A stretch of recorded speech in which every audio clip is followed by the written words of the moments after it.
Lincoln Park was filled with afternoon laughter until a girl's scream shattered the calm and a service dog's desperate barks echoed across the grass. What this officer discovered next would expose the cruelty hiding behind privilege and prove that heroes don't always walk on two legs. Before we start, make sure to hit like, share, and subscribe. Drop your country name in the comments. I love seeing how far our stories travel. The afternoon sun painted Lincoln Park in shades of gold. Children swung on rusty chains while joggers traced familiar paths around the pond. The air smelled of fresh-cut grass and distant coffee from the corner shop. Everything felt ordinary. Everything felt safe. Officer Marcus Kane drove his patrol car slowly past the park entrance. His window was down. Warm October air brushed against his face. The radio crackled with routine calls. Minor traffic stops, nothing urgent. Nothing that required his attention. He pulled into the parking lot of Ray's Coffee House. The engine ticked as it cooled. Marcus sat there for a moment. His hand rested on the steering wheel. The passenger seat beside him was empty. It had been empty for 6 months now. Ace was gone. His canine partner had died of cancer last April. The pain still felt fresh, raw. Marcus hadn't requested a new partner. He told himself he wasn't ready. The truth was he didn't know if he'd ever be ready. He stepped out of the car. His boots crunched on gravel. The weight of his badge pulled slightly at his chest. He'd been on the force for 8 years, most of that time with Ace by his side. Now he patrolled alone.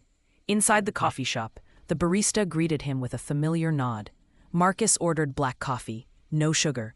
He leaned against the counter and watched through the window as families gathered on picnic blankets. A little girl chased a balloon. An old man fed pigeons near the fountain. Normal life, simple moments. Marcus envied them. His divorce had been finalized 3 months ago. The apartment he rented now felt hollow. No dog, no wife. Just silence and the hum of the refrigerator at night. He took his coffee and walked back outside. The warmth of the cup seeped into his palms. He stood near his car and watched the park. It was his job to watch, to notice, to protect. Everything seemed peaceful. The laughter of children blended with the chirping of sparrows in the trees. A jogger passed him wearing bright yellow headphones. The ice cream vendor rang his bell near the playground. Autumn leaves tumbled lazily across the grass. Marcus sipped his coffee. The bitterness grounded him. He glanced at his watch. 2:30 in the afternoon. His shift would end at 6. 4 more hours of routine patrols. 4 more hours of quiet duty in a quiet district. He preferred it that way now. After Ace died, Marcus had requested a transfer to this area. Fewer emergencies. Fewer moments that reminded him of what he'd lost. His captain had approved without question. Everyone knew what Ace had meant to him. A breeze picked up. It carried the scent of someone's backyard grill. Burgers, maybe. Or hot dogs. Marcus's stomach reminded him he'd skipped lunch. He finished his coffee and tossed the cup into a nearby trash bin. Time to keep moving. Time to finish the patrol route. But then he heard it. A sound that didn't belong. Laughter. Sharp and cruel. It cut through the pleasant hum of the park like a knife. Marcus turned his head toward the noise. His instincts flared. That wasn't the laughter of kids playing tag. It was something else. Something darker. He walked toward the sound. His hand instinctively brushed the radio on his shoulder. Not yet. He needed to see what was happening first. The laughter grew louder. It came from near the fountain. A cluster of teenagers stood in a tight circle. 4 of them, maybe 5. Marcus quickened his pace. His boots hit the pavement in steady rhythm. As he got closer, he saw her. A girl in a wheelchair sat in the center of the group. Her head was down. Her hands gripped the armrests of her chair. She looked small, trapped. One of the teens held something above her head, a backpack. He tossed it to another teen. They laughed. The girl reached up weakly. "Give it back. Please," her voice trembled. It broke on the last word. A dog barked frantically beside her. A golden retriever. It wore a blue service vest. The animal strained against the leash the girl held in one shaking hand. The dog's eyes were wide. Desperate. Marcus felt his chest tighten. He moved faster now, his jaw clenched. The teens didn't notice him yet. They were too focused on their game. One of them, a tall boy with a Letterman jacket, kicked lightly at the wheelchair, not hard enough to tip it. just enough to make the girl flinch. The dog's barking turned into a growl, low and warning. Marcus was 10 feet away now. "Everything okay here?" His voice cut through the noise like a blade. The teens froze. All of them turned to look at him. The boy holding the backpack dropped his arms to his sides. The girl with the phone quickly lowered it. A blonde girl at the front of the group smiled. It was too sweet, too practiced. "Just playing around, officer, right, Emma?" She looked down at the girl in the wheelchair. Her tone was light, casual, but her eyes were ice. The girl, Emma, didn't look up. Her body trembled. She wouldn't make eye contact with anyone. Marcus stepped closer. He studied the scene carefully. Emma's shirt was torn at the shoulder. Fresh scratches marked the side of her wheelchair. The metal gleamed where paint had been scraped away. Playing looks different when everyone's laughing. The blonde girl's smile didn't falter. She tilted her head slightly. "My dad's the mayor. We weren't doing anything wrong." She pulled out her phone and held it up. "We were just taking photos for the yearbook committee." The other teens nodded quickly, too quickly. Their stories aligned like they'd rehearsed. Marcus looked at Emma. She still wouldn't meet his eyes. Her knuckles were white around the leash. The golden retriever had stopped barking, but it hadn't relaxed. The dog stood rigid between Emma and the group. Its ears were flat, its body tense. Marcus knelt down slowly. He kept his movements calm, deliberate. "You okay, miss?" Emma nodded once, barely. Her voice came out as a whisper. "I'm fine. I just want to go home." Marcus glanced at the dog. The animal was watching him now. Intense, focused, not aggressive, just aware. "Your dog's well trained." Emma finally looked up. Her eyes were red, wet. "He knows when people are safe." The dog stepped forward. It moved between Marcus and Emma. Then it did something strange. It sat down, lifted one paw, placed it gently on Marcus's knee. The gesture was deliberate, purposeful. Marcus felt something shift in his chest. Recognition, maybe, or memory. Ace used to do the same thing when he sensed Marcus needed comfort. The blonde girl, Vanessa, cleared her throat. "We should go. Come on, guys." She turned and walked away. The others followed. One of them, a girl with her phone out, filmed over her shoulder as they left. She was smiling. Marcus watched them go. His hand rested on the dog's head. The fur was soft, worn. Emma wiped her eyes quickly. "Thank you, but I'm okay now." She turned her wheelchair. The movement was practiced, smooth. The dog immediately moved to her side. Marcus stood. He watched as Emma wheeled herself toward the park exit. The dog walked beside her, perfectly in step. Something wasn't right. The dog looked back once. Its eyes met Marcus's. There was intelligence there, understanding. Marcus felt it in his gut. This wasn't random. This wasn't just kids being cruel. Something deeper was happening here. And that dog knew it too. Marcus returned to his patrol car. His hand gripped the steering wheel tighter than necessary. The image of Emma's face wouldn't leave his mind. Those red eyes, that trembling voice, the dog's paw on his knee. He pulled out of the parking lot and drove back to the station. The radio chattered with routine calls. A fender bender on 5th Street, a noise complaint near the middle school. Nothing that required his immediate attention. But Marcus couldn't focus on any of it. He parked in the station lot 20 minutes later. The building was old brick with narrow windows. Inside, fluorescent lights hummed overhead. The smell of burnt coffee and old paperwork filled the air. Marcus went straight to his desk. He opened a new incident report on his computer. His fingers hesitated over the keyboard. What could he write? Teens were mean to a disabled girl? No visible injuries? No statement from the victim? He typed anyway. Incident at Lincoln Park. Possible harassment of minor in wheelchair by group of teens. Victim declined to press charges. Service dog present showed signs of distress. It felt inadequate. Incomplete. Marcus printed the report and walked to Captain Holloway's office. The door was open. The captain sat behind a desk, buried in paperwork. He looked up when Marcus knocked. "What have you got, Kane?" Marcus handed him the report. The captain scanned it quickly. His expression didn't change. "Mayor's daughter?" Marcus nodded. "Vanessa Wright. She was part of the group." Captain Holloway set the paper down. He leaned back in his chair. You need solid evidence if you're going to pursue this. The mayor's not going to take kindly to accusations against his kid. I saw. What I saw. Did the girl make a statement? No, she said she was fine. The captain sighed. Then there's nothing I can do. File it. If something else comes up, we'll have a record. Marcus took the report back. His jaw tightened. He returned to his desk and filed it in the system. Then he sat there staring at the screen. Something else would come up. He was certain of it. Marcus pulled up the park's security camera footage. Lincoln Park had 3 cameras, one near the entrance, one by the playground, one overlooking the fountain. He found the timestamp from earlier that afternoon, 2:15, right before he arrived. The footage loaded slowly, grainy but visible. There she was, Emma wheeling herself along the path near the fountain, Buddy walking calmly beside her. The dog's blue vest was clearly visible even on the low-quality video. Then the teens appeared. Vanessa first, then the tall boy in the Letterman jacket. 2 others followed. They surrounded her quickly. Emma tried to wheel past them. Vanessa stepped in front of the chair, blocked her path. Marcus leaned closer to the screen. The tall boy grabbed Emma's backpack from her lap. He held it high. Emma reached for it.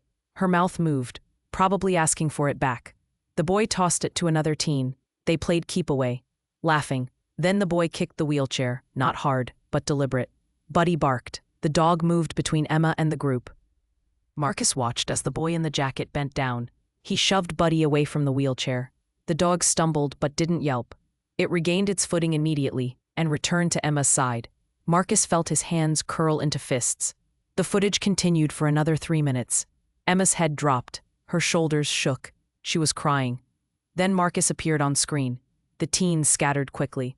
Too quickly. They'd done this before. Marcus rewound the footage. He watched it again. This time he focused on the details. The way Vanessa positioned herself. The way the others moved in sync. The way one girl held up her phone to record. This was planned, rehearsed. Marcus pulled up incident reports from the past 6 months. He filtered by location. Lincoln Park and Lincoln High School area. 3 reports came up. One from September. Emma Chen's wheelchair damaged in school parking lot. Accident reported. No witnesses. One from August. Emma Chen harassed near public library. Complaint filed by grandmother. Withdrawn 2 days later. One from July. Emma Chen's service dog allegedly provoked another dog at park. No charges filed.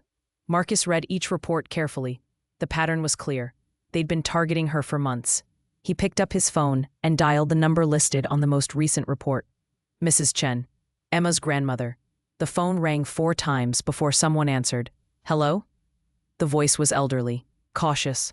Mrs. Chen, this is Officer Marcus Kane. I'm calling about an incident involving your granddaughter this afternoon. There was a long pause. We don't want any trouble. I'm not trying to cause trouble. I just want to make sure Emma's okay. She's fine. Thank you for your concern. The line went dead. Marcus set the phone down. His chest felt tight. They were scared. Emma and her grandmother both. He looked at the clock. 4:30. His shift ended in 90 minutes. He made a decision. Marcus drove to the address listed on the report. A small bungalow on Maple Street. The house was pale yellow with white trim.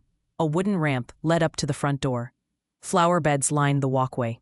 Everything was neat, cared for. Marcus parked on the street and walked to the door. He knocked gently. Footsteps shuffled inside. The door opened a crack.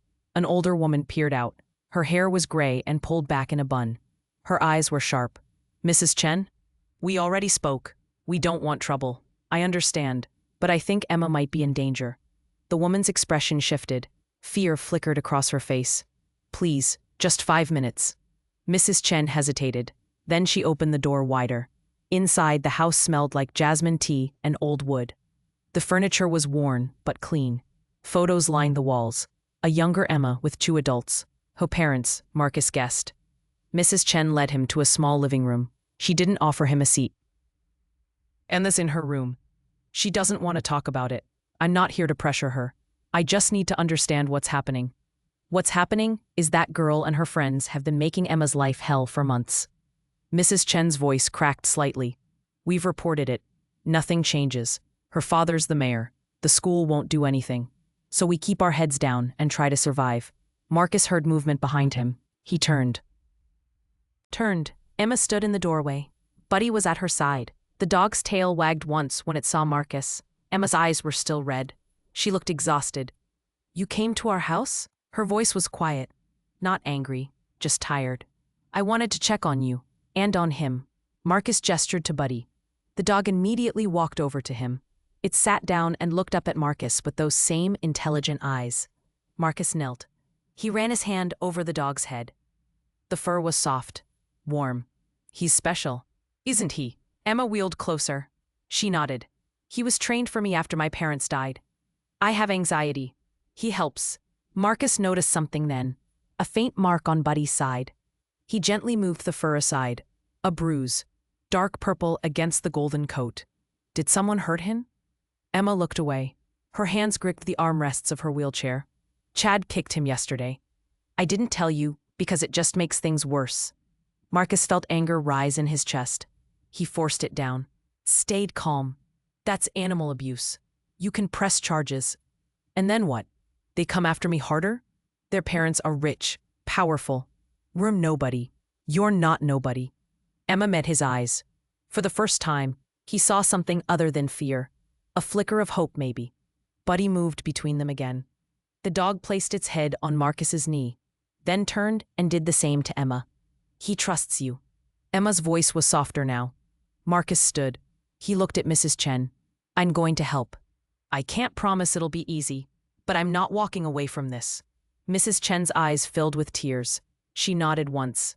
Marcus left the house 10 minutes later. Buddy had walked him to the door. The dog sat on the threshold and watched as Marcus got into his car. That same knowing look.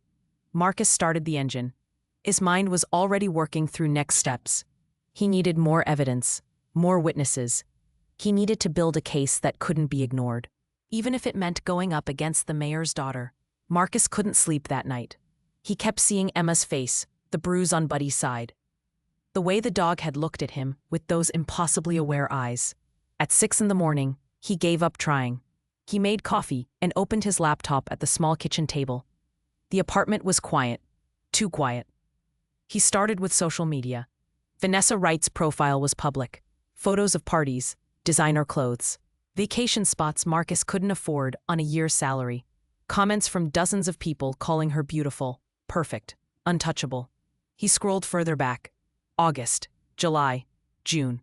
Then he found Bree Collins's account, the girl who'd been filming at the park. Her profile was a goldmine. Videos, dozens of them.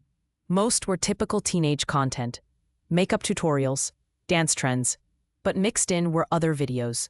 Deleted ones that Marcus accessed through cached pages. One showed Emma wheeling through the school hallway. Someone had put a trash can in her path. Emma swerved to avoid it. Crashed into a locker. The camera zoomed in on her face, on her embarrassment. The caption read, "Wheels can't drive. LOL. 300 likes. Marcus's jaw clenched. He kept searching. Another video from a month ago. Emma sitting alone at a cafeteria table. Buddy lying at her feet. Someone walked past and accidentally spilled juice on her lap. Emma flinched. The camera caught her trying not to cry. Caption, "Oops, my dad." 500 likes. The comments were worse. Cruel jokes. Mocking her disability. Calling her names Marcus wouldn't repeat. He downloaded every video he could find. Saved screenshots of the comments. Built a file. By 8 o'clock, he had a folder with 23 pieces of evidence. It still wasn't enough. Marcus drove to the station. Captain Holloway was already in his office. Marcus knocked on the doorframe. "Got a minute?" The captain waved him in. Marcus set his laptop on the desk and turned it around. He played 3 of the videos without comment. Holloway's expression darkened. He watched in silence. When the 3rd video ended, he leaned back in his chair. "This is bad. It's systematic harassment. Assault. And there's animal abuse on top of it. Have you talked to the school?" "Not yet. I wanted to bring this to you first." Holloway rubbed his face with both hands. "The mayor's going to fight this. You know that. Let him fight. I have evidence." The captain nodded slowly. "Build your case. But document everything. I mean everything. One mistake and this falls apart." Marcus closed his laptop. He stood to leave. Kane. He turned back. "Be careful. People like the Wrights don't lose gracefully." Marcus left the station, and drove to Lincoln High School. The building was red brick with tall windows. Students streamed in through. Hey, the front doors. Backpacks. Laughter. Normal teenage chaos.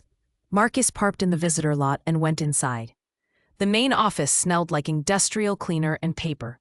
A secretary looked up from her computer. Can I help you? I need to speak with Principal Davidson. It's regarding a student safety issue.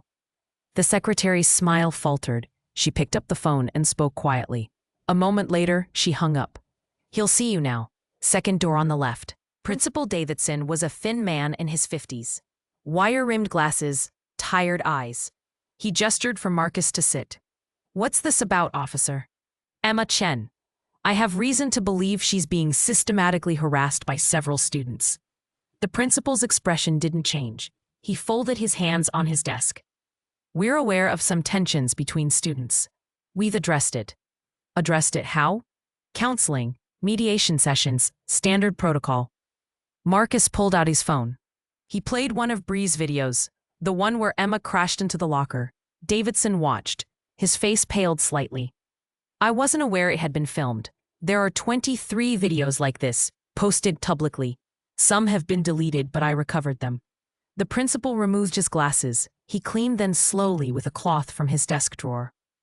The Wright family has been very generous to this school. They funded our new gymnasium. Mrs. Wright serves on the school board. Marcus felt his patience thinning. So you're telling me you won't act because they have money? I'm telling you it's complicated. It's not complicated. It's assault. It's harassment. And if you don't act, I'll make sure the media knows this school prioritized donations over student safety. Davidson's jaw tightened. He put his glasses back on. What do you want me to do? Suspend the students involved. Launch a formal investigation. Protect Emma Chen. The principal was quiet for a long moment. Then he nodded. I'll look into it. Marcus stood. He headed for the door, then stopped. If anything happens to that girl or her dog, I'm holding you personally responsible. He left before Davidson could respond. Marcus drove back toward Emma's neighborhood. He needed to check on her, make sure she was okay. But first, he made a detour. The business card Mrs. Chen had mentioned was still in his notes. Pause for Hope, the organization that trained Buddy. The facility was on the east side of town, a low building surrounded by fenced training yards. Dogs barked in the distance. Marcus walked inside. The reception area had photos of service dogs with their handlers, success stories, lives changed. A woman in her 40s approached. She wore a polo shirt with the organization's logo. Her smile was warm. Can I help you? I'm Officer Marcus Kane. I'm looking for information about one of your dogs. Buddy, he's with Emma Chen. The woman's smile faded slightly. Is something wrong? Is Buddy okay? That's what I'm trying to figure out. Can you tell me about him? The woman gestured to a small office. They sat across from each other at a cluttered desk. My name's Paula Rodriguez. I'm the head trainer here. Buddy graduated from our program 2 years ago. He was one of our best candidates. What was he trained for specifically? Mobility assistance and PTSD response. Emma developed severe anxiety after her parents died in a car accident. Buddy helps ground her during panic attacks and provides physical support when she needs it. Marcus pulled out his phone. He showed Paula the photo he'd taken of the bruise on Buddy's side. Paula's face went pale. She took the phone and zoomed in on the image. Who did this? Group of kids at her school. I witnessed one incident, but I think it's been going on for months. Paula stood abruptly. She paced to the window. Buddy cost $15,000 to train. He was funded by victims' compensation after Emma's parents died. He's not just a pet. He's medical equipment. Hurting him is like smashing someone's wheelchair. Can you examine him? Document his injuries officially? Paula turned back to Marcus. Bring him in. Today if possible. I'll do a full evaluation. Marcus called Mrs. Chen from the parking lot. She was hesitant at first, but when he explained that Paula wanted to help, she agreed. 2 hours later, Marcus pulled up to the yellow bungalow again. Emma was waiting on the porch. Buddy sat beside her wheelchair. The dog's tail wagged when it saw Marcus. Thank you for doing this. Emma's voice was steadier today, less afraid. Marcus opened the back door of his patrol car. Buddy hopped in without hesitation. Emma wheeled down the ramp and Marcus helped her into the passenger seat. He folded her wheelchair and secured it in the trunk. They drove to pause. Pause for hope in silence. Buddy sat calmly in the back. His head rested on the center console between the front seats. Every few minutes, he'd lick Emma's hand. Paula was waiting when they arrived. She knelt immediately and examined Buddy. Her hands were gentle, practiced. "Hey, sweet boy, let's take a look at you." She ran her fingers through his fur, checked his legs, his ribs, his neck. Then she paused. "Emma, when did someone grab his collar?" Emma's face crumbled. "Yesterday." Chad pulled his vest off. He said he wanted to see if Buddy would still protect me without it. Paula's expression hardened. She continued the examination in silence. After 10 minutes, she stood. "I'm finding bruises on his ribs, stress fractures in 2 places along his side, abrasions around his neck, consistent with choking, and psychological signs of trauma. Can you document it?" Paula nodded. "I'll write a full report, with photos. This is animal cruelty. You can press charges with this." Emma looked at Marcus. Her eyes were wet but determined. "Will it help?" Marcus knelt beside her wheelchair. Buddy immediately moved between them. The dog placed one paw on Marcus's knee, the other on Emma's lap. "It'll help, I promise." Paula took photos, measured the injuries, wrote detailed notes. An hour later, she handed Marcus a manila folder. "Everything's in here. If you need me to testify, I will." Marcus took the folder. It felt heavy in his hands. Not from the weight of the paper, from what it represented. Evidence that couldn't be ignored. They drove back to Emma's house in the fading afternoon light. Buddy slept in the back seat, exhausted from the examination. When they arrived, Emma turned to Marcus. "Why are you helping us?" Marcus thought of Ace, the empty passenger seat. The years of partnership that ended too soon. "Because someone should have helped before now. And because that dog deserves better." Buddy stirred in the back. He lifted his head and looked at Marcus. That same knowing look, like he understood every word. Marcus spent the next morning reviewing Paula's report. Every detail was documented. Photographs showed the bruises in stark clarity. Medical terminology gave weight to what Marcus had witnessed. This was no longer just his word against theirs. He made copies of everything. One set for his files, one for the captain. One for the district attorney if it came to that. At 10 o'clock, his phone rang. Unknown number. Kane. "Officer Kane, this is Alex Martinez. I go to Lincoln High." The voice was young, nervous, male.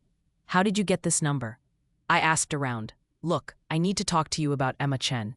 Marcus sat up straighter. "I'm listening." "Not over the phone. Can you meet me?" They agreed on a coffee shop 3 blocks from the school. Neutral ground. Marcus arrived 15 minutes early. He chose a table near the back with a clear view of the entrance. Alex walked in at exactly 11.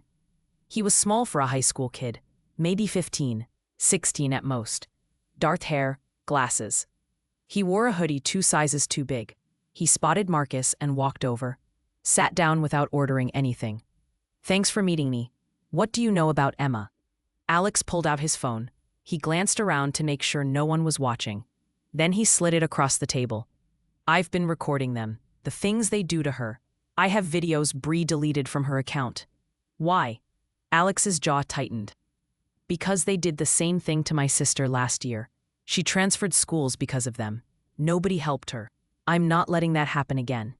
Marcus scrolled through the phone, video after video. Emma being tripped in the hallway, her books knocked from her lap, Buddy being kicked when he tried to intervene. One video made Marcus's blood run cold. It showed Chad and Tyler dragging Buddy by his vest toward the decorative pond in the school courtyard. Emma was screaming, wheeling after them as fast as she could. "Let's see if therapy dogs can swim." Chad's voice was clear on the recording. A teacher appeared before they reached the water, Mr. Hensley. He shouted at them to stop. The boys dropped Buddy and walked away laughing. The timestamp showed 3 days ago. "Why didn't you report this?" Alex took his phone back. "To who? Principal Davidson? He doesn't care. The Wrights donate too much money. Teachers are scared to speak up because they'll lose their jobs." Marcus leaned forward. "Will you testify, if this goes to court?" Alex hesitated. Fear flickered across his face. Then he nodded. "Yeah, I will. Someone has to." Marcus took down Alex's contact information. He sent copies of the videos to his own phone.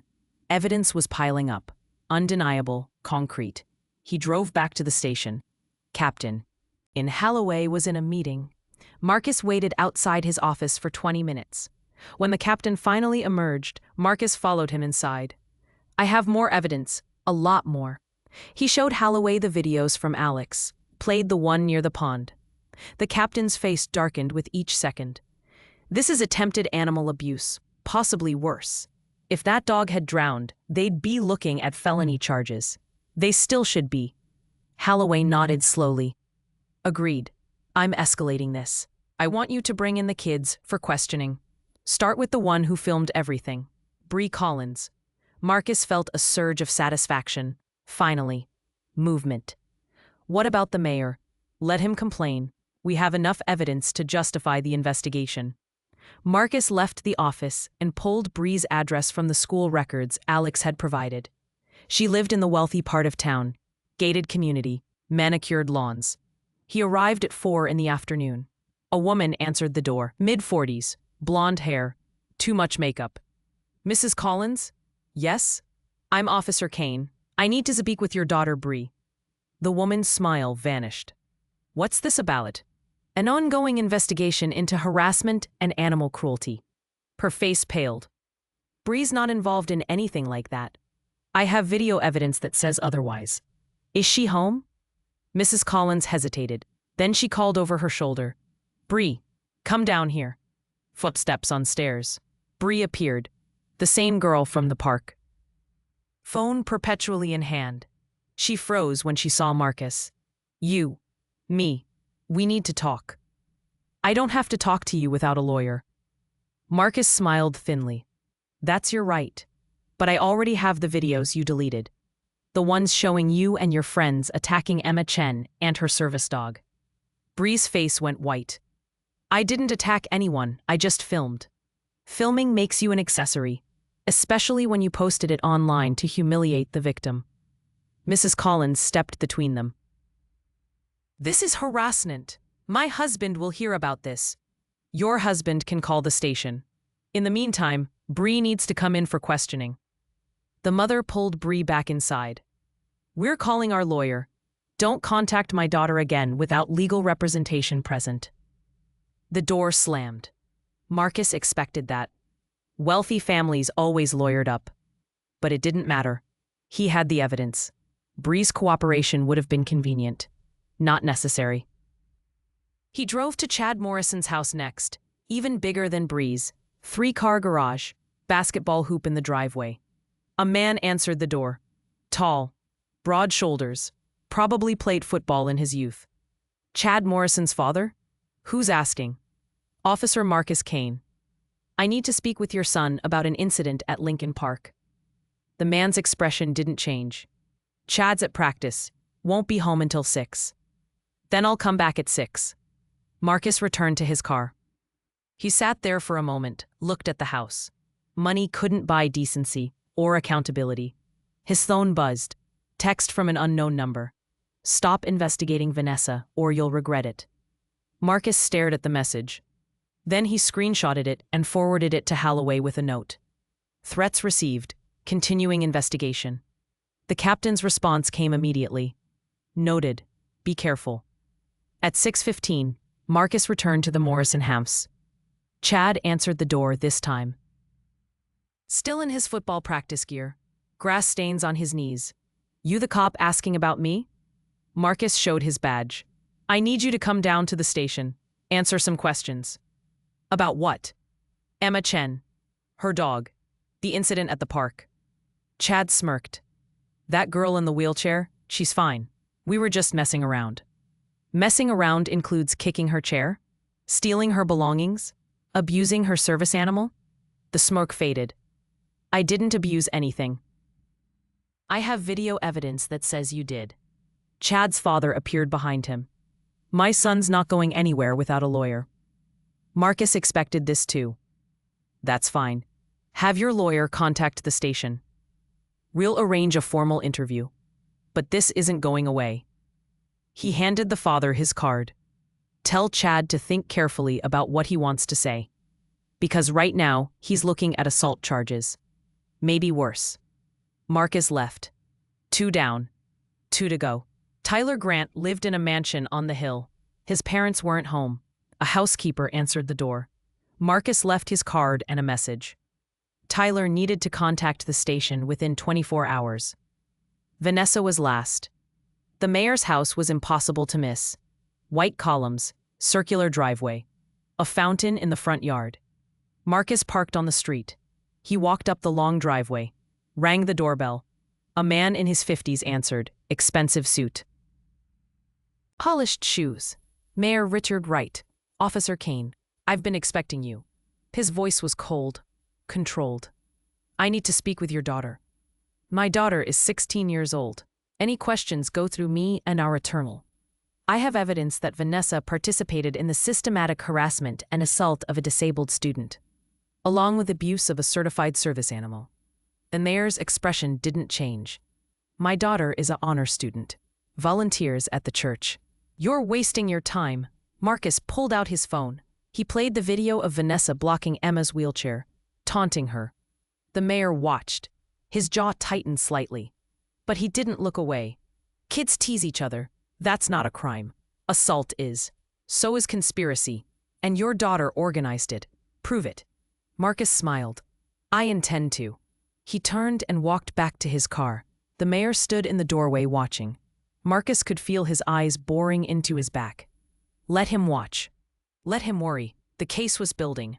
Witness testimony. Video evidence. Medical documentation. Everything they'd need to bring charges. Marcus's phone rang as he drove away. Mrs. Chen. Officer Kane. Emma got an email. You need to see it. He diverted to their house immediately. Emma was in the living room, her laptop open. Buddy sat pressed against her chair. She turned the screen toward Marcus. The email was from an anonymous account. The message was short. Drop the charges or next time your dog won't be so lucky. Attached was a photo. Buddy at the park. A red X drawn over his face. Marcus felt rage flood through him. He forced it down, stayed calm. I'm taking this as evidence. This is witness intimidation. It makes their case worse, not better. Emma's hands shook. They're going to hurt him again. I know they are. Marcus knelt beside her chair. Buddy immediately moved between them. The dog's body was tense, protective. I won't let that happen. I promise. Emma looked at him. Tears streamed down her face. How can you stop them? They always get away with everything. Marcus placed his hand on Buddy's head. The dog leaned into the touch. Not this time. This time they made a mistake. They left evidence everywhere. And I'm not backing down. Buddy looked up at Marcus. Those intelligent eyes held something that looked almost like gratitude. Or maybe Marcus was just projecting. Either way, he meant what he said. This ended now. Marcus arrived at the station the next morning to find Captain Holloway waiting by his desk. The captain's expression was grin. My office. Now. Marcus followed him. Holloway closed the door and gestured to a chair. Marcus remained standing. The mayor called me at home last night. Threatened to have my badge if you continue harassing his daughter. I'm not harassing anyone. I'm investigating documented crimes. He knows that. But he's putting pressure on the chief, and the chief is putting pressure on me. Marcus felt his jaw tighten. So what are you saying? I'm saying be absolutely certain about every step you take. One procedural mistake and this whole case collapses. They'll bury us. I have video evidence, witness testimony, medical reports, everything by the book. Holloway nodded slowly. Then keep going. But watch your back. The rights don't fight fair. Marcus left the office. His phone buzzed immediately. Text from an unknown number. Back off or your career is over. He deleted it. Screenshotted the metadata first. More evidence of intimidation. At his desk, Marcus compiled everything into a formal report. 23 pages.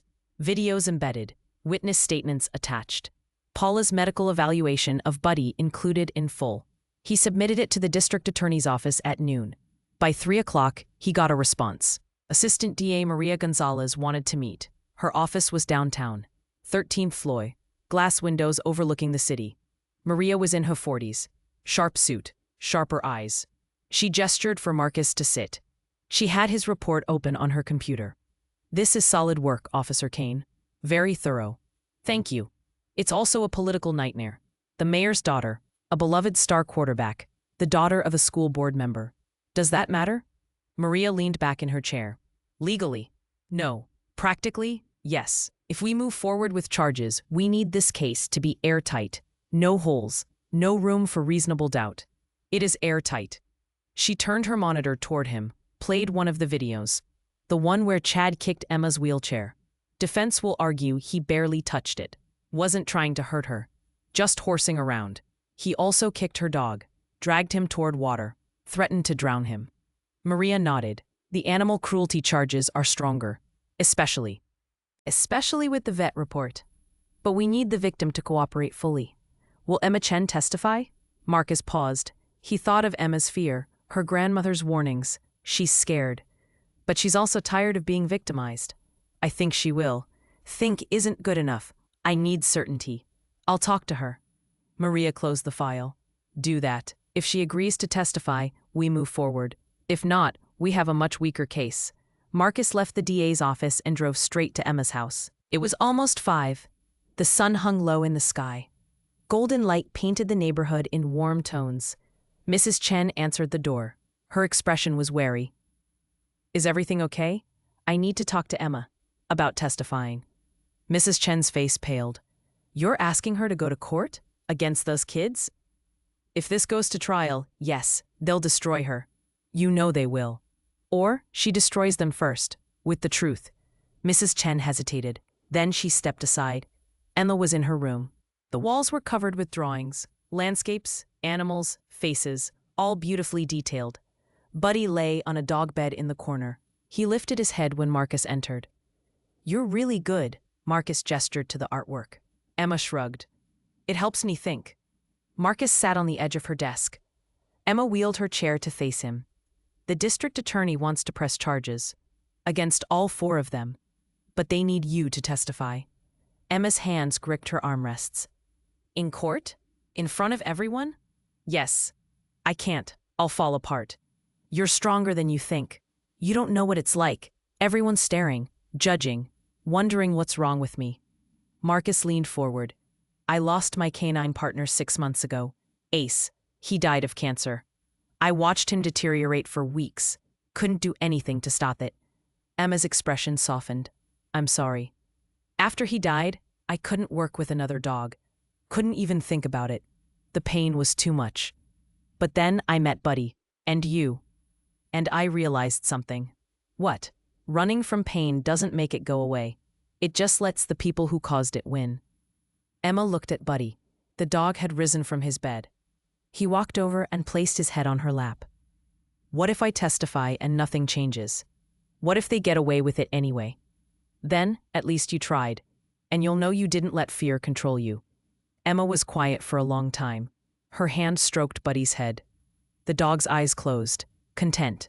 Finally, she looked up. Okay, I'll do it. Marcus felt relief wash through him. Thank you. But I have one condition. Name it. You have to be there, in the courtroom, when I testify. I'll be there, I promise. That evening, Marcus called Maria Gonzalez. She'll testify. Good. I'll start preparing the case. Expect formal charges to be filed within 72 hours. Marcus hung up. He sat in his apartment, staring at the wall. Ace's collar still hung on a hook by the door.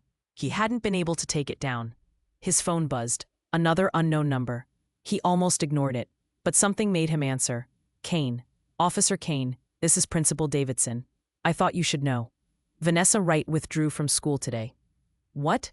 Her father enrolled her in a private academy across town. Effective immediately. She's running. It would appear so. What about the others? Still enrolled. For now. Marcus thanked him and hung up. This was bad. If Vanessa fled the jurisdiction, building a case against her became exponentially harder. He called Maria immediately. We have a problem. He explained the situation. Maria swore softly. I'll expedite the charges. If we move fast enough, we can prevent her from leaving the state. Do it.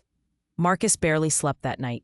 Every time he closed his eyes, he saw Emma's face, her fear, her courage. At 6 the next morning, his phone rang. Mrs. Chen, Her voice was shaking. Officer Kane, you need to come. Now. What happened? Someone broke into our house last night. Marcus was there in 8 minutes. Squad cars already lined the street. Officers securing the scene. He found Mrs. Chen on the porch. Emma sat beside her in her wheelchair. Buddy pressed against her legs. The dog's ears were flat, his body tense. Are you hurt? Emma shook her head. Tears streamed down her face. What did they take? Emma held up her phone, showed him a photo. Her room had been ransacked. Artwork torn from the walls. Her laptop smashed. Spray paint across her desk. The message was clear. Snitch. Marcus felt rage burn through him. He forced himself to stay calm. Professional. When did this happen? Around 3 a.m. Buddy started barking. We called 911. By the time police arrived, they were gone. Did you see anyone? Mrs. Chen shook her head. But we found this. She handed Marcus a piece of paper, notebook paper, torn from a spiral binder. The handwriting was messy, aggressive. Drop the case, or next time we burn it down. Marcus bagged the note as evidence. He went inside with the forensics team. They dusted for prints, took samples, photographed everything. Officer Rodriguez approached Marcus in the hallway. We found footprints in the back garden. 2 sets, both large, probably male, size 11 and 12, Chad and Tyler. Marcus returned to Emma. She sat on the porch still. Buddy hadn't moved from her side.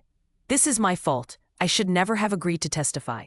No, this is their fault, and it proves how desperate they are. Emma looked up at him. Her eyes were red and swollen. I'm scared. I know, but you're not alone. Marcus stayed until the scene was processed, until Emma and her grandmother gave full statements, but until every piece of evidence was documented and collected. As he left, he called Maria Gonzalez again. We have breaking and entering, property destruction, witness intimidation, written threats. She swore again. That's it. I'm filing charges today. All 4 suspects. The judge will issue arrest warrants by tonight. Good. Marcus, they're escalating. These kids are dangerous. I know. That's why we need to move fast. He hung up and sat in his patrol car. Exhausted, angry, determined. His phone buzzed. Text from Captain Holloway. Mayor's office called again, demanding you be removed from the case. Marcus typed back. Too late. Charges being filed today. The response came immediately. Then prepare for war. Marcus started the engine. He looked at Ace's collar, hanging from his rearview mirror. He'd moved it from the apartment that morning. Needed the reminder. Some fights were worth the cost. This was one of them. The arrest warrants came through at 4 o'clock that afternoon. Marcus volunteered to serve them personally. Captain Holloway approved with one condition. Take backup. All of it. Marcus arrived at Chad Morrison's house with 3 patrol cars, 6 officers total. They knocked on the door at 5:15. Chad's father answered. His face went red when he saw the police presence. What the hell is this? Marcus held up the warrant. Chad Morrison, we have a warrant for his arrest on charges of assault, animal cruelty, breaking and entering, and witness intimidation. This is ridiculous. My son was home all night. We have evidence that says otherwise. Is he here? The father tried to close the door. Officer Rodriguez blocked it with his boot. Sir, we can do this easy or hard. Your choice. Chad appeared behind his father, still in his football jersey. His face was pale. Dad, just let them. You don't say a word. We're calling Jenkins, their lawyer. Marcus expected that. Chad was handcuffed and read his rights. He didn't resist, didn't speak. Just stared at the ground as they walked him to the patrol car. One down. Tyler Grant was next. His parents still weren't home. The housekeeper let them inside. Tyler was in his room playing video games. He barely looked up when Marcus entered. Tyler Grant, you're under arrest. The controller fell from Tyler's hands. His face went white. What? For what? Breaking and entering, property destruction, witness intimidation, conspiracy to commit assault. I didn't break into anyone's house. We have footprints that match your shoe size, and your handwriting on a threatening note.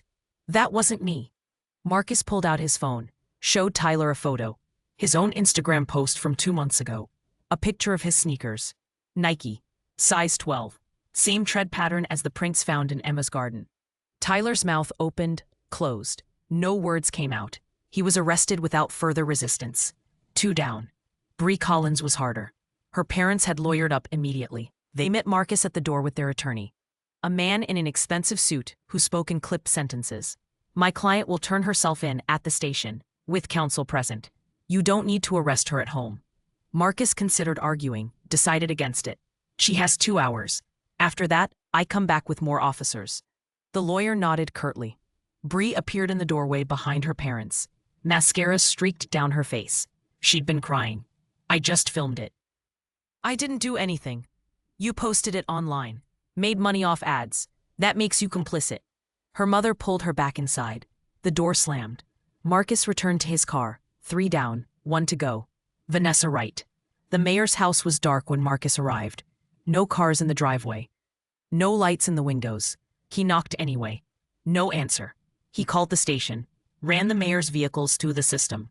Both registered to Richard Chard and Susan Wright. Neither had left the county according to toll records. They were hiding her. Marcus contacted Maria Gonzalez. She issued a bolo. Be on the lookout. Vanessa Wright, 17 years old, blonde hair, blue eyes, last seen at Lincoln Private Academy. If she tried to run, they'd find her. Marcus drove to Emma's house. It was almost 8. Lights glowed warm in the windows. He knocked gently. Mrs. Chen answered. She looked exhausted. They've been arrested. 3 of them. The 4th is in hiding, but we'll find her. Relief washed over Mrs. Chen's face. She covered her mouth with one hand. Thank you. Thank God. How's Emma? Shaken, but stronger than I expected. Emma appeared behind her grandmother, Buddy at her side as always. The dog's tail wagged when he saw Marcus. You did it. Emma's voice was thick with emotion. We did it. You testified in your own way. That took courage. What happens now? They'll be arraigned tomorrow. Bail hearing. Then we prepare for trial. Emma wheeled closer. Buddy moved with her like a shadow. Will you be there? At the arraignment? I'll be there. Marcus left shortly after. He was exhausted, drained, but satisfied. Justice was finally moving forward. His phone rang as he drove home. Unknown number again. He almost didn't answer, but something made him pick up. Kane. Officer Kane. This is Vanessa Wright. Marcus pulled over immediately. Where are you? Somewhere safe. Away from my father. Her voice was shaking, young, scared. You need to turn yourself in. I know, but I need to tell you something first. Something my father doesn't know. I'm listening. It wasn't my idea. Any of it. Chad started it. He was angry because Emma won the scholarship he wanted for his college applications. He convinced me to help. You still participated. I know, and I'm sorry, but it got out of control. The break-in, the threats, I didn't know about any of that until after. Your friends are saying you organized everything. They're lying. Chad's the one who broke into her house. Tyler helped him. I have proof. What kind of proof? Text messages, planning it. I'll send them to you if you promise me something. I'm not making deals. Just listen. I'll testify against them, all of them. But I want immunity for the break-in. I wasn't there. I didn't know. Marcus was quiet. This changed everything. A defendant flipping on the others could strengthen the case exponentially. You need to talk to the district attorney. Not me. Will you be there? When I turn myself in? Why? Because you're the only one who seems to care about the truth more than politics. Marcus gave her Maria's number, told her to call immediately. Then he contacted Maria himself. We might have a break. Vanessa wants to cooperate. Maria was silent for a long moment. If her testimony is solid, I'll consider immunity on the breaking and entering. But she still faces the harassment and assault charges. That's between you and her lawyer. Marcus hung up. His head was spinning. Cases like this never went smoothly. There were always complications, twists. But this one felt different. It felt winnable. The arraignment was scheduled for 10 the next morning. Marcus arrived early. The courthouse was old stone with marble floors. His footsteps echoed as he walked. Emma was already there, Mrs. Chen beside her, Buddy wearing his service vest. The dog sat calmly at Emma's feet. You came. Emma's voice was soft. I promised. Chad, Tyler, and Bree were brought in separately. All wore orange jumpsuits. All looked younger than they had before, scared. Their parents sat in the gallery, expensive lawyers flanking them. The judge entered. Everyone stood. The charges were read aloud. each one detailed and damning. Chad Morrison, assault, animal cruelty, breaking and entering, witness intimidation. Tyler Grant, same charges. Bree Collins, harassment, accessory to assault, conspiracy. Vanessa Wright hadn't arrived yet. The lawyers argued for bail. The prosecution argued against it. Flight risk, history of intimidation. The judge listened impassively. Then she spoke. Bail is set at $50,000 each. Electronic monitoring required. No contact with the victim or witnesses. Violation results in immediate incarceration. The gavel struck. Chad's father stood immediately, started shouting about injustice. The judge threatened him with contempt. He sat down, but his face was purple with rage. Marcus watched it all, felt nothing but satisfaction. They left the courtroom together. Emma, Mrs. Chen, Buddy, Marcus walking beside them. Outside, reporters had gathered. Cameras, microphones. Questions shouted from every direction. Marcus shielded Emma from them, helped her into Mrs. Chen's car. Buddy jumped in beside her. Officer Kane, is it true the mayor's daughter was involved?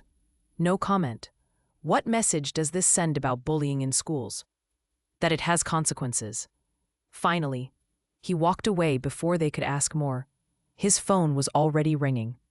Captain Holloway, the mayor is furious. He's demanding your badge. He can demand all he wants. The chief is backing you. For now. But this needs to stick. If the case falls apart, we all go down. It won't fall apart. Marcus hung up. He sat in his patrol car, watched Emma's grandmother drive away.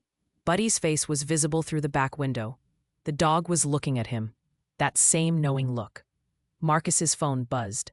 Text from Maria Gonzalez. Vanessa just arrived with her lawyer. She's cooperating fully. Testimony is solid. Marcus allowed himself a small smile. They had them, all of them. That evening, Marcus returned to his apartment. Ace's collar still hung by the door. He took it down, held it in his hands. The metal was cool, worn, familiar. Thank you, Buddy, for teaching me what loyalty looks like. He placed the collar in a drawer, gently, with respect. It was time to move forward. Not forget. Never forget, but stop living in the past. His phone rang one more time. Emma. Officer Kane. I just wanted to say thank you for everything. You don't need to thank me. You did the hard part. Will you come visit sometime? Buddy misses you. Marcus smiled. I'd like that. He hung up, looked around his empty apartment. It didn't feel quite so empty anymore. Purpose had returned. And with it, hope. The trial preparation took 3 weeks. Marcus spent most of that time coordinating with Maria Gonzalez. Witness lists, evidence chains, timeline reconstruction. Vanessa's testimony became the cornerstone of the prosecution's case. Her text messages with Chad revealed everything. The planning, the escalation, the deliberate targeting of Emma. One message stood out. Chad to Vanessa, dated 2 months earlier. She doesn't belong here. Disability sympathy got her that scholarship. Time to remind her where she stands. Vanessa had responded with a laughing emoji. That single exchange proved premeditation. This wasn't bullying that got out of hand. It was calculated cruelty. Marcus visited Emma twice a week during the preparation period. Each time, he brought small gifts for Buddy. Tennis balls, treats, a new rope toy. The dog greeted him like family now. Tail wagging, body relaxed. That wariness from their first meeting had vanished completely. Emma was stronger each visit. The fear in her eyes had transformed into something else. Determination, resolve. She'd started painting again. New pieces covered her walls. Brighter colors, bolder strokes. One painting showed a golden dog standing between 2 shadowed figures and a girl in a wheelchair. Protection made visible. That's beautiful. Marcus stood in her doorway, studying it. It's called Garhian, for Buddy, and for you. Marcus felt his chest tighten. He wasn't used to being seen as a hero. He'd just done his job. But maybe that was enough. The defense lawyers tried every tactic to derail the case. Motions to suppress evidence. Challenges to witness credibility. Requests for change of venue. Judge Patricia Morrison denied them all. The trial was set for November 15th, 6 weeks after the arrests. 2 days before the trial began, Marcus received an unexpected call. Paula Rodriguez from Pause for Hope. Officer Kane, I have something you need to see. Can you come to the facility? He arrived within the hour. Paula led him to her office. On her desk was a folder marked confidential. I did some research after Buddy's examination. Something about his behavior bothered me. He was too protective, too aware. What do you mean? Paula opened the folder. Inside were training records. Buddy's entire history, from puppy to certification. Buddy wasn't just trained for mobility and PTSD response. His mother was a police K-9, retired after an injury. The traits passed down. Buddy has instincts beyond his training. Marcus scanned the documents. Buddy's mother had been named Valor, served with the state police for 6 years, retired honorably after taking a bullet, protecting her handler. Does Emma know? No. We don't usually share lineage details unless relevant. But I thought you should know. That dog protecting her isn't just training. It's in his blood. Marcus thought of how Buddy had placed himself between Emma and danger every single time. How he'd known to trust Marcus. How he'd sensed threats before they materialized. He's a hero's son, just like his mother. And he found the person who needed him most. Marcus took copies of the records. More context for Buddy's behavior, more evidence of his value, more reason why hurting him was unconscionable. The night before trial, Marcus couldn't sleep. He sat at his kitchen table, reviewing his testimony notes. Every detail had to be perfect. His phone buzzed at 11. Text from Emma. I'm scared. What if I freeze on the stand? Marcus called her immediately. You won't freeze. How do you know? Because you've already survived the hardest part. The stand is just telling the truth about what happened. Emma was quiet for a moment. Will Buddy be allowed in the courtroom? Service animals are permitted. He'll be right beside you. Okay, that helps. Get some rest. Tomorrow we show them they picked the wrong person to target. Emma laughed softly. Thank you, Officer Kane, for believing me. Marcus. You can call me Marcus. Okay, thank you, Marcus. The trial began at 9 o'clock. The courtroom was packed. Media in the back rows. Emma's grandmother in the front. Mrs. Chen's hands were clasped so tightly her knuckles had gone white. The defendants sat at separate tables with their lawyers. Chad stared straight ahead, expressionless. Tyler fidgeted constantly. Bree cried quietly. Vanessa sat apart from them. Her deal with the prosecution meant she'd testify against the others in exchange for reduced charges. Judge Morrison entered. Everyone rose. The prosecution may begin. Maria Gonzalez stood. She was calm, confident.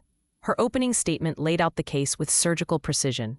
This is a story about power and cruelty, about privileged teenagers who decided a disabled girl didn't deserve respect, didn't deserve safety, didn't even deserve her service dog. She paused, let the words sink in. The evidence will show systematic harassment spanning 8 months, physical assault, animal abuse, breaking and entering, witness intimidation.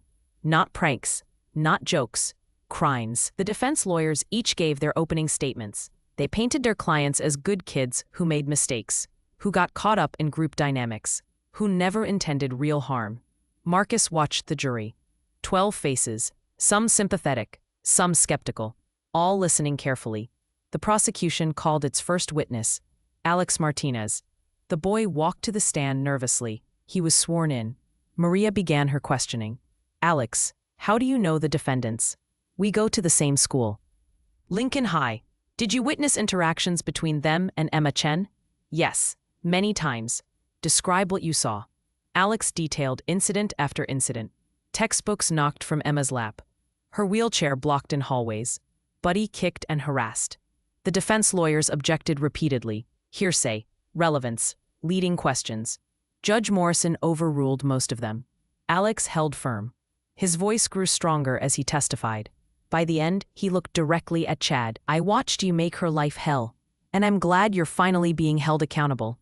The courtroom erupted. The judge struck her gavel. Order. The witness is dismissed. Paula Rodriguez testified next. She explained Buddy's training, his certification, the injuries she'd documented. This dog was trained to protect and assist. Hurting him wasn't just cruelty to an animal. It was attacking medical equipment a disabled person depends on. She showed photos of Buddy's bruises. The jury leaned forward to see. Several faces showed disgust. The defense cross-examined aggressively, tried to suggest Buddy was dangerous, unpredictable. Paula shut it down immediately. Buddy has never shown aggression toward a human. Not once in 4 years. He's been kicked, dragged, threatened, and he never bit anyone. That shows remarkable restraint and training. Then came the video evidence. Maria played 12 clips, chronological order, showing the escalation from verbal harassment to physical assault. The jury watched in silence. A few shook their heads. One woman wiped her eyes. When the final video ended, Maria turned to the judge. The prosecution calls Emma Chen. The courtroom went silent. Emma wheeled herself to the witness stand. Buddy walked beside her, his vest bright blue against the dark wood of the courtroom. A bailiff helped position Emma. Buddy sat at her feet. The dog's eyes scanned the room. Alert, protective. Emma was sworn in. Her hand shook as she placed it on the Bible. Maria approached gently. Emma, I know this is difficult. Take your time. Tell us in your own words what happened. Emma looked at the jury, then at Buddy. The dog's tail wagged once. Encouraging. She took a breath. It started last spring, after I won the regional art scholarship.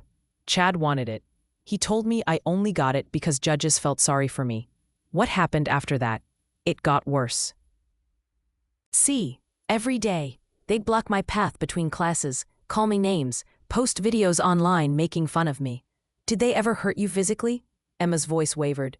Chad kicked my wheelchair twice, once in a parking lot, once at the park where Officer Kane found us. What about Buddy? Emma's hand dropped to the dog's head. Buddy leaned into her touch. They kicked him, pulled his vest off, dragged him toward water and threatened to drown him. Chad said therapy dogs were useless and I should just stay home. A tear rolled down Emma's cheek. She wiped it away quickly. How did this affect you? I stopped going to places I loved. The library, the park. I was afraid all the time. Afraid they'd hurt Buddy. Afraid they'd hurt me worse. Maria let that sit for a moment. Why didn't you report it sooner? Emma looked at the defendants, then back at Maria. Because no one ever believes the disabled kid. And their families have money and power.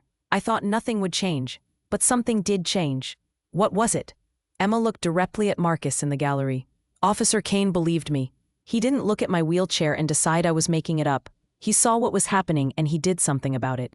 The defense lawyers cross-examined, tried to make Emma admit she'd misinterpreted intentions, that the teens were just teasing. Emma held firm. No, they weren't teasing. They were trying to break me. The courtroom was silent. Finally, Vanessa took the stand. Her testimony was devastating. She confirmed every detail, showed text messages proving premeditation. Chad's lawyer tried to discredit her, called her a liar, trying to save herself. Vanessa looked at him calmly. I'm a liar who participated in terrible things, but I'm telling the truth now, and that's more than they're doing. She pointed at Chad and Tyler. The trial lasted 4 days. Closing arguments were powerful on both sides, but the evidence was overwhelming. The jury deliberated for 6 hours. When they returned, the 4 persons stood. On the charge of assault in the 3rd degree, how do you find? Guilty. On the charge of animal cruelty, guilty. On the charge of breaking and entering, guilty. Every charge, guilty on all counts. Chad's father stood up shouting. Bailiffs removed him from the courtroom. Tyler put his head in his hands. Bree sobbed openly. Emma sat perfectly still. Buddy's head rested on her lap. She stroked his fur slowly. Marcus watched from the gallery. Relief washed through him. It was over. They'd won. After the verdict, Marcus found Emma outside the courtroom. Mrs. Chen was crying. Happy tears this time. We did it. Emma's voice was full of wonder. You did it. You were incredible up there. Buddy barked once, sharp and joyful. His tail wagged so hard his whole body moved. Marcus knelt down. The dog bounded over and licked his face. Marcus laughed. The first genuine laugh he'd had in months. Good boy. Such a good boy. He looked up at Emma. You're both heroes, you know that? Emma smiled. A real smile. Bright and unguarded. So are you. 3 weeks after the verdict, Marcus received an envelope in the mail. The return address was Lincoln Hall School. Inside was an invitation. A ceremony honoring Emma Chen and Buddy for courage and resilience. Marcus was listed as guest of honor, The ceremony was scheduled for a Saturday morning in early December. Marcus arrived at the school auditorium at 9:30. The parking lot was already full. Inside, the auditorium buzzed with voices. Students, teachers, parents, local recorders with cameras. Marcus spotted Mrs. Chen in the front row. She waved him over. Emma's getting ready backstage. She's nervous. She'll do great. The principal, Davidson, took the stage. He cleared his throat. The room quieted. Thank you all for coming. Today we celebrate a student who showed extraordinary courage in the face of cruelty. Emma Chen. Emma wheeled onto the stage. Buddy walked beside her. The dog's vest gleamed under the lights. Someone had polished his service patches. The audience erupted in applause. Emma's face flushed. She wasn't used to positive attention. Davidson continued. Emma, you showed us that strength isn't about physical ability. It's about refusing to be silenced, refusing to accept injustice. He presented her with a plaque, Student of Courage Award. Emma accepted it with shaking hands. I want to say something. Emma's voice was soft. Someone adjusted the microphone. For a long time, I thought being different made me weak, that needing help meant I was less than everyone else. She looked down at Buddy. The dog sat perfectly still, watching her. But Buddy taught me something. Needing help doesn't make you weak. It makes you human.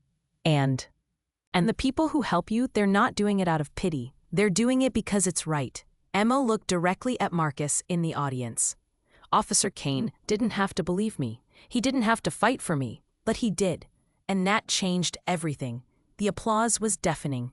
Marcus felt his face grow warm. He wasn't comfortable with praise, but he accepted it. After the ceremony, students surrounded Emma. Many apologized, some cried. Others shared their own stories of being bullied. A girl in glasses approached Emma hesitantly. I'm sorry I never spoke up. I was scared of them too. Emma reached out and squeezed her hand. You're speaking up now. That's what matters. Marcus watched from the side. Pride swelled in his chest. Emma had transformed from victim to advocate. That was the real victory. Paula Rodriguez approached him. Quite a day. Marcus nodded. She deserves it, all of it. So do you. I heard the mayor resigned last week. Marcus smiled thinly. Turns out covering up your daughter's crimes isn't popular with voters. The sentencing had happened 2 days after the verdict. Chad received 2 years in juvenile detention. Tyler 18 months. Bree 1 year with probation. Vanessa received 6 months house arrest and 3 years probation for her cooperation. The sentences weren't as harsh as Marcus had hoped, but they sent a message. Actions have consequences, even for the privileged. Emma's civil lawsuit against the school district settled quickly. $500,000, enough to cover college tuition, therapy costs, whatever she needed. The school also implemented new policies, mandatory anti-bullying training, anonymous reporting systems, consequences for staff who ignored harassment, small changes, but important ones. That afternoon, Marcus visited Emma at her home. Mrs. Chen let him in with a worn smile. She's in the backyard with Buddy. Marcus walked through the house. The back door opened onto a small fenced yard. Emma sat near a garden bed. Buddy lay in the grass beside her. The dog's eyes were closed, content. Emma looked up when Marcus approached. Hey yourself. Big day. Emma laughed. I can't believe how many people showed up. Half of them never talked to me before. They see you differently now. You're not the girl in the wheelchair anymore. You're the girl who stood up. Emma was quiet for a moment. She pulled up grass with her fingers. I've been thinking about what comes next, after high school. And I want to study law, help other kids like me, kids who don't have someone to believe them. Marcus sat down on the grass beside her chair. You'll be incredible at that. Buddy stirred. The dog opened his eyes and looked at Marcus. Then he stood, stretched, and walked over. He placed his head on Marcus's knee. That same gesture from their first meeting. Marcus ran his hand through the dog's fur. I talked to Paula last week. She told me about Buddy's mother. Emma looked surprised. She did? Valet, police canine, took a bullet for her handler. Buddy's got hero blood in him. Emma smiled. That explains a lot. They sat in comfortable silence. The afternoon sun painted everything gold. Birds sang in the trees. The air smelled like winter coming. Marcus's phone buzzed. Text from Captain Holloway. Got a canine candidate ready if you're interested. No pressure. Marcus stared at the message. He'd been thinking about it for weeks, getting a new partner, moving forward. He looked at Buddy. The dog's eyes met his, calm, understanding. "What do you think, Buddy? Am I ready?" Buddy's tail wagged once. Then he licked Marcus's hand. Emma laughed. "I think that's a yes." Marcus typed back. "Send me the details. I'm ready." He felt something shift in his chest. The grief that had weighed him down for months, finally lifting. Ace would always be part of him. But it was time to honor that partnership by starting a new one. 2 weeks later, Marcus met his new canine partner, a 2-year-old German Shepherd named Juno. Female, smart, eager to work. She wasn't Ace. She never would be. But she was exactly what Marcus needed. On Christmas Eve, Marcus drove to Emma's house one last time before the holiday break. He brought presents.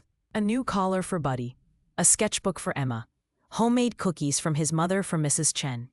They sat in the living room. A small tree glowed in the corner. Ornaments, handmade, simple, beautiful. "How's Juno?" Marcus smiled. "Amazing. We start patrol together next week. I'd love to meet her. I'll bring her by. Maybe she and Buddy can be friends." Emma nodded. She handed Marcus a wrapped package. "I made you something." Marcus opened it carefully. Inside was a framed drawing. Him and Buddy at the park. The day they met, rendered in stunning detail. "Emma, this is incredible. I wanted you to remember what you did for us. I'll never forget, either of you." Buddy walked over. He sat between Marcus and Emma, looked at both of them. Then he laid down, head on his paws, completely at peace. Mrs. Chen appeared with hot chocolate. They talked for hours about the trial, the future, hope. As Marcus left that evening, snow began to fall, soft flakes drifting down, covering everything in white. He sat in his patrol car for a moment, looked back at the house. Emma waved from the window. Buddy's face appeared beside hers. Marcus waved back. His radio crackled. Dispatch calling about a noise complaint 3 blocks over. Nothing urgent, just routine. Marcus smiled. Routine was good. Routine meant normal life continuing. He pulled away from the curb. The drawing Emma made sat on his passenger seat. Juno's travel crate was secured in the back. His phone buzzed one more time. Text from Emma. "Thank you for everything. You gave me my life back." Marcus pulled over, typed back. "You did that yourself. I just made sure people were watching." He started driving again. The snow fell heavier now. Peaceful. Quiet. 6 months later, the local news ran a feature story. Girl and service dog inspire new anti-bullying legislation. Emma's face filled the screen. Buddy beside her. Both of them smiling. The segment showed Emma speaking at the state capitol. Testifying before lawmakers. Her words were powerful, clear. "Disabilities don't make us weak, but silence does. We need laws that protect vulnerable students, that hold schools accountable, that make sure what happened to me never happens again." The legislation passed unanimously. Emma's law. Mandatory reporting of bullying. Penalties for schools that ignore complaints. Protection for service animals in educational settings. Marcus watched the broadcast from his living room. Juno slept at his feet. He'd recorded it to show Emma later. His phone rang. "Captain Holloway. You see the news?" "I did. That's your case. Your work. You should be proud." Marcus looked at the drawing on his wall. Him and Buddy. A moment frozen in time. "I'm just glad Emma's voice is finally being heard. You made that possible. Don't forget it." Marcus hung up. He knelt down and scratched Juno behind the ears. The dog woke and stretched. Ready to work. Always ready. Sometimes heroes wear badges. Marcus stood, attached Juno's leash, headed out for evening patrol. Sometimes they walk on 4 paws. Buddy appeared in his mind. That intelligent gaze, that protective instinct, and sometimes they roll on wheels and refuse to be silenced. Emma would graduate high school in 2 months.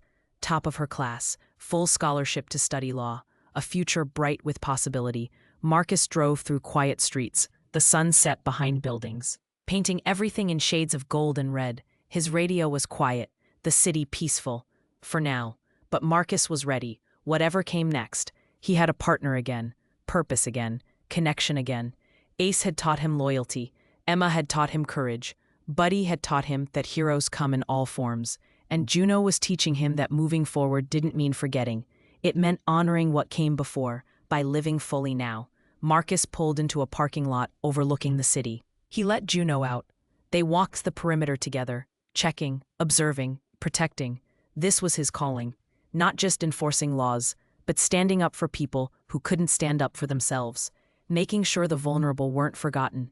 Making sure justice wasn't just for those who could afford it. His phone buzzed one last time. Message from Emma.